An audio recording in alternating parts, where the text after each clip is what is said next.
গ্রামে ঘুরতে গিয়ে আমি একটা মেয়েকে দেখে ক্রাশ খাই। তারপরে জানতে পেলাম সেই মেয়েটা আমার খালাতো বোন। সেই মেয়েটার সঙ্গে পরিচয় হলাম, বললাম যে তোমার নাম কি। তারপরে সে তার নাম আমাকে বলল। এরপরে আমিও ভালো করে পরিচয় হলাম। তারপরে জানতে পেলাম আমরা দুজন একই ক্লাসে পড়ি, কিন্তু আমি শহরে আর ওই গ্রামে। অনেক ভালো লাগলো।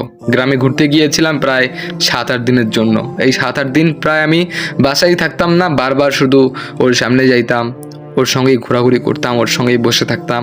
কিন্তু আমার এই চলন ফিরনগুলোতে আমার মা, ওর মা, আমার আব্বু, আমার নানি, ওর ফ্যামিলির কয়েকজন সন্দেহ করা শুরু করলো।